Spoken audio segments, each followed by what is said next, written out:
Hello, and thank you for tuning in to Starting Small. Today, I'm joined by Mary Lawless Lee of Happily Gray. Mary, thank you so much for joining me today. Thank you. I'm happy to be here. Of course. Well, I'd like to start out with your upbringing. Where did you grow up, and what would you say your childhood was like? So I grew up in East Texas in a very, very small town, Marshall, Tyler area, about 2 hours from Dallas. And, my childhood was almost like living in this land of Narnia. We grew up on a farm, 500 Hmm. acres, out in the middle of nowhere. I have three other brothers and sisters. And there was this like deep sense of discovery every single day. Like we would spend from like 7 a.m. to 7 p.m. We were outside, like Oh, wow. with the cows, four-wheelers, just playing. Fishing was a big part of my upbringing. So it was a very small town, a very conservative community, but kind of within that like black and white world, there was this like deep sense of discovery and creativity in Yeah, that environment. definitely. I'm curious, like at that age and that time, did you have an entrepreneurial mindset, say lemonade stands or selling products? It sounds like you were pretty active with the family and responsibilities. Yeah, definitely. We were given a lot of responsibilities very early on. My dad had his own business. And so I watched as a little girl through high school, I watched him operate that. And so, yeah, I definitely think there was a big influence there. And my brother and I always had something going on. We were always building, like, we were always building forts, and they would be different types of businesses or different types of concepts. We would make games out of fishing. I was really competitive. I was really involved in sports too in high school. And so Mhm. I think that too has been an influence in kind of this entrepreneurial space, like that grit and that drive. Definitely. Yeah, I would love to dive into that. What sports, especially when you progressed into high school and then maybe perhaps college, what sports were you into? How did that have an influence on your work? Yeah, so I went to a small school, very, like I said, small town. And so, kind of with that, you had the ability to do all sports, opposed Yeah. to being like a 5A. So, I played softball. That was kind of the main one. I was the catcher, which no one ever believes. But I was always like the one, like the most dirty, the one that was like, I just love the hustle, and I've always kind of had this motto like working hard. Kind of, I might not be the best, but I'm definitely going to work the hardest, and that's going to make me the best Yeah. type motto. And so we actually won state, and went back to state. So that was a big sport for us. We played it year round. I traveled, but I also did volleyball, competitive cheerleading, gymnastics.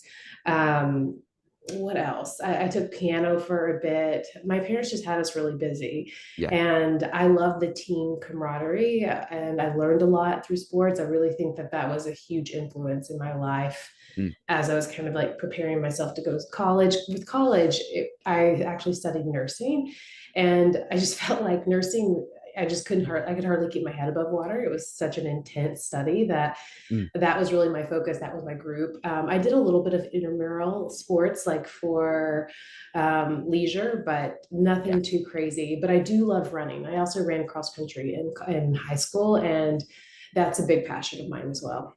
Amazing. I'm curious then, going into college, going into nursing, what were some of your aspirations going into school? And then also upon graduation, did you end up working in healthcare or how did that play out? Yeah, yeah. So I knew, like, as a little girl, I knew I wanted to take care of people. That was my greatest passion. I kind of like filtered into like this motherhood. I was obsessed with the kids and being a mom, and I always thought I would be this neonatal nurse or Mm. work with kids in some vicinity. And so there was a very clear path that that's what I was going to do. And I think that I went to school for critical care nursing. I worked in cardiovascular ICU for 7 years in the Texas Medical Center, and also at Vanderbilt in Nashville. Mm. And that job taught me more about life, in a deep emotional way, and then also just in like the day-to-day grind as well. I Mm. developed true grit and true gratitude in a way that I could have never ever have received anywhere else. And so Yeah. I attribute my 7 years as a critical care nurse is playing a big role into where I am now, and kind of stepping into a totally different digital media world that I'm in now. Yeah, certainly. I'd love to get into that as well. Kind of the digital media landscape that you built with your personal brand. How did that begin to get established and gain that credibility, especially if you're in critical care for this long? Were you building this portfolio in this time, or how did that look? Yeah, so it was, to be honest, it was very organically. So I've always loved to write. Mm, I wrote when I was a little girl. I've journaled all my life. I just finished my first book and published end of last year. But amazing. I've been writing my entire life. And so I think once I got my feet under me in nursing, the good thing about nurses' schedules is you work 3, maybe 4 days a week. And so I Yeah. had this extra time, and I'm just one of these people that I can't sit still. And so I immediately started writing a ton, and I was writing about fashion. That was kind of my creative outlet, what I was most passionate about at that time. And Mhm. I paid one of my good friends $50 to start a website called Happily Gray. The Wow. name was heavily influenced by kind of growing up in this conservative black and white town, upbringing mindset, and through my early 20s, this discovery that life is not so black and white. It's actually gray, and Mm, there's this like very amazing creativity that I found through all of that. mhm. But yeah, so that was kind of the journey that started, entering this digital media world. It was before Instagram and Pinterest had launched, so Wow. you can imagine, like, there was no motive. It was just me writing and writing about fashion, but people were listening. Yeah. And everywhere I would go, people would say, like, "Oh, I love what you're wearing. Where did you get that?" And so that kind of triggered this idea of, "Oh, I need a picture to go with writing these articles about these trends." And so I quickly just started asking friends, my family at the time, to take these like pictures. But again, this was prior to Instagram and Pinterest. And so, Yeah. but then when these platforms launched, that really just like ignited the whole concept. It was really exciting to me. I started posting on Instagram and Pinterest, and my friends and everyone around me were like, "What are you doing? What is going on?" And truly, it was just a creative outlet. But Yeah. about a year into those platforms is when I realized, oh wow, there's real opportunity here. And I started getting a little bit more strategic with Mm. the types of content and how I was laying it out. And then it really started taking on a big part of my life outside of anytime I was at the hospital. Yeah, certainly. Wow, you were really like an early establisher on these platforms. I'm curious, when you got on there, how did that strategy work? When you first launched on the website, did you take these photos and try to funnel to the blogs and to the website that you were writing? How did that kind of like funnel work?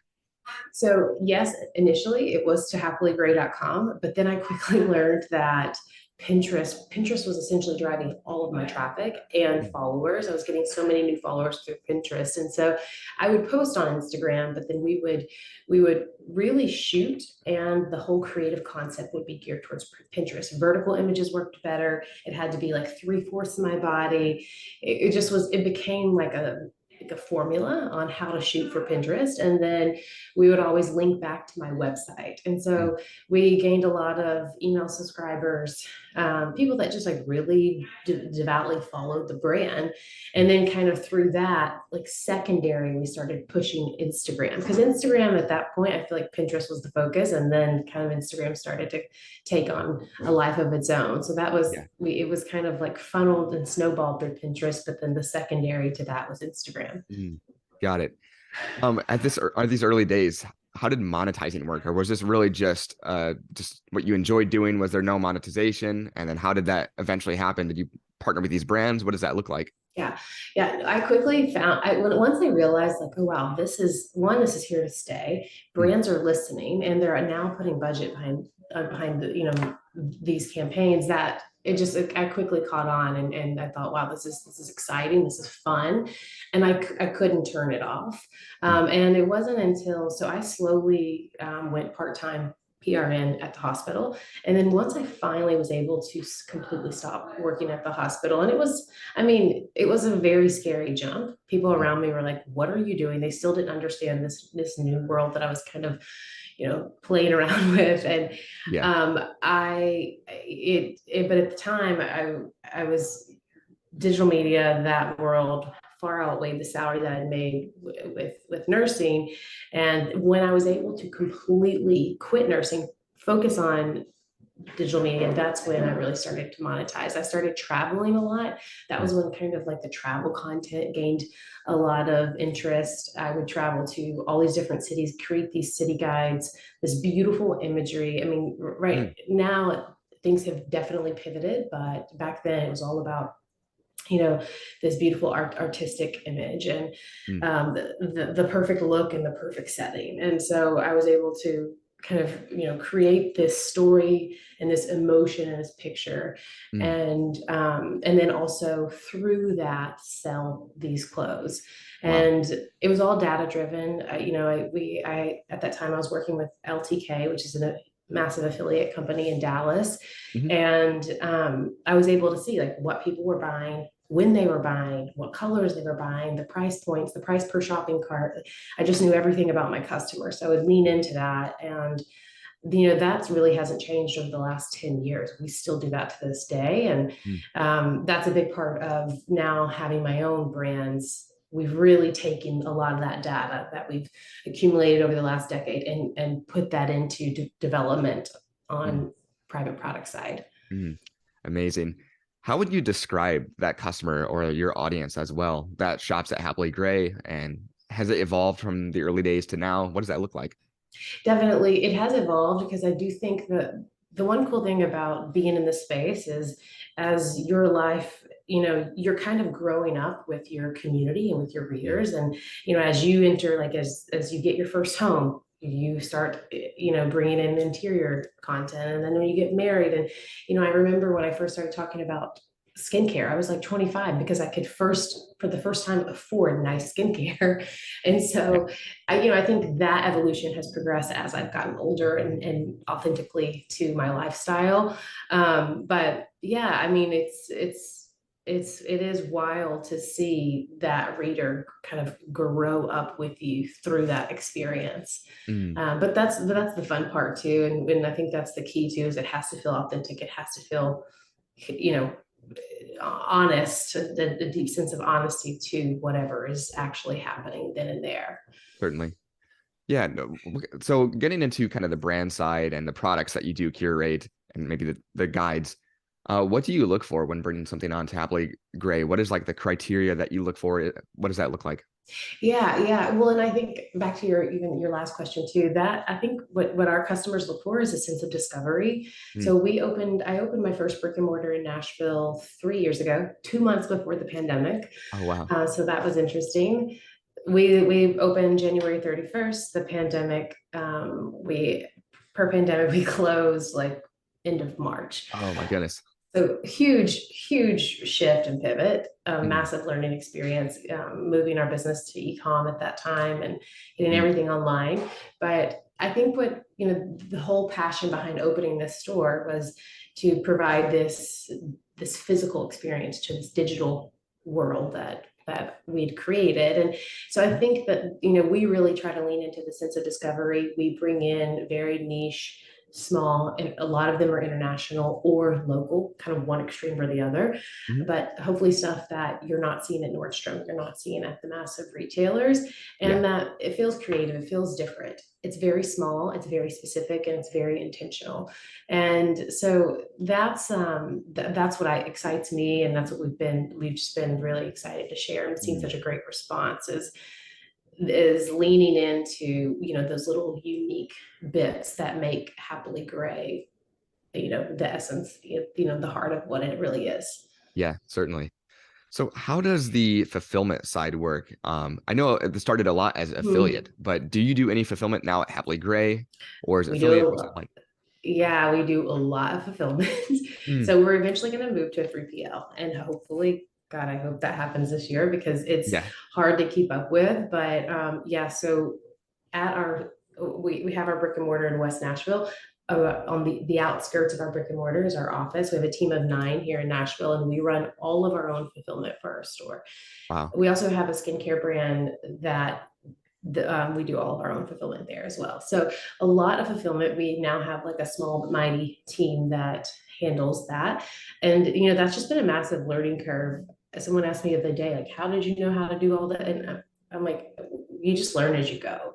You Yeah, ask a lot of questions. I have great mentors, people that have been so kind to, answer my questions and give me their time. But we've had a lot of like hiccups and messed up a lot. And that's, learning through those hurdles has mm, been the key, but lots of fulfillment. certainly. Yeah, for the listeners' POV, what's that experience, that customer journey like if they were to go on Happily Grey today? Um, what's that product curation and selection like? Is it just like shopping D2C for their clothes today for any other brand? Yeah, so we're primarily geared towards women. We have apparel, a little bit of home, a little bit of, I mean, it really mimics what you see on Happily Grey. And so anything that I would put in my home, anything I would put in my closet, on my vanity, I have a little bit of skincare, a lot of jewelry and accessories. That's what you're going to experience and see at Happily Grey. I started having kids 4 years ago, and so now there's a kids section at Happily Grey that does really well for us. And Mm, most of it is curated product, but really the concept with this store from the beginning was to eventually have a mix of private and curation. mm, And kind of through the hurdle of the pandemic and having to pivot, that's taken a little bit longer than what I'd hoped. But mm. we also launched our first skincare brand at the end. Well, yeah, a little over a year ago. Wow, it's Wow, wild to even say that. And so that's been a huge focus for us. And we do sell our private skincare line in the store. We have a private candle. And this year we will also be launching other private products. So we're amazing. getting there. So it should feel like this mix of curation and Yeah, developing the Happily Grey label. that's amazing. I don't know if this is in the pipeline at all, but you mentioned Mm. pre-COVID that you had the brick and mortar. Do you see the possibility of opening another in the future? I've been asked that so many times, Yeah, and I had some real conversations around it. I think right now our focus is developing that line, that private label. I mm, would like to see that have more legs to it, and yeah, then being able to further launch more of our ideas with our skincare brand. mm, So yes, the answer to that question is yes, I do hope so, but I think right now we launched so much last year. We did so much last year. It's really about nourishing what's in place, yeah. and following that through and growing these new verticals that we have right now. Mm, amazing. Well, I would also like to ask, how would you compare Happily Great to maybe some of your competitors? I'm not sure what that kind of category would look like for you, but what would you say? Yeah, yeah. I think that to me, what I hope that people would say is that there's this authenticity and uniqueness to it. We don't like I if it's at Nordstrom, if it's next door, we will not. I won't look at it. And I think that I want the takeaway to be a sense of discovery. I want Mm, our consumer, our community, our reader to feel like they learned something and they gained something. mm, And in order for that to happen, you have to be really, careful with what we're putting in and what we're writing about and every, angle of it. And so I yeah, want there to be this warmth and this familiarity and trust and honesty. Um, but at the same time, this sense of discovery and kind of unveiling of something new, and maybe you learn something about yourself or yeah. I think it's with our skincare brand with Nima, we've developed these products that we hope will help elicit emotions. I think women want to feel that emotion with the products that they're sitting out on their vanity. Mm, And design comes into play there, copyright comes into play there. And so we've just been really careful with every aspect of both of our brands on mm, how we create and elicit that emotion for women. mm. Certainly. It was such an amazing journey on really community building, and I love the stress on discovery. I'd love to have you have the opportunity to talk about the new book as well. What inspired you to write the new book? And Mhm. it really is it's around your journey. Yeah, yeah, yeah. A lot of what we've been talking about today, especially chapter one, opens at my hometown, my upbringing that has had such a big influence on who I am today. Mm, But I someone asked me the other day how long did it take to write this book, and it took about a year to physically write the book. But in a way, I feel like I've been writing this book since I was like 11, yeah. like underneath in my bed, underneath the covers of the flashlight. I have loved and to write. Journaling has been this sort of meditation, and Mm, um throughout my entire life and still is. And so it was never if I was going to write a book, it was kind of when. And even if I had to self-publish, even if no one bought it, I was going to write it. And so Yeah. this book for me is really the other side of the story. For the last decade, I've been able to share kind of the highlight reel of my life, and this tells the other side of that story. You Mhm. know, the struggles. It is a step into vulnerability and hoping that I'll find connection and community, you know, and Yeah. really stepping into some of those harder stories, the Mm. not so Instagram Yeah. worthy. Yeah, certainly. Amazing. Well, I like to wrap up each episode with this. If you can share one piece of advice with an aspiring entrepreneur, maybe something you've learned or regret along the way, what would you say Hmm, that would be? great question. Two things I always think about anyone moving in an entrepreneurial space, you have to be really passionate about what you're doing because it takes so much grain and grit and gratitude for it. You have to have that deep passion or Mm. it will not work. I've had the hardest days I've had, you know, with building a skincare brand and without me knowing without a doubt, this is where I'm supposed to be. This is what I'm supposed to be doing. I think that you know, it would have been hard to get through some of those times. And Yeah. then the other thing I will say that I constantly have to remind myself of every day is don't wait till it's perfect to jump in. Mm. I think as entrepreneurs, a lot of us can be also perfectionists in that way. And so, especially now, also being on the creative side, it's hard to let something go if it's not perfect. And Yep. but you can't get paralyzed by that process. And so I think a big part of entrepreneurs that do it well are the doers that can jump in and they Mm. know the right time to jump in. And so that's something I'm learning and trying to get better at. Yeah, certainly. Amazing. Well, Mary, thank you so much for joining me today. And to the listeners out there, make sure to check out Happily Gray at shophappilygray.com.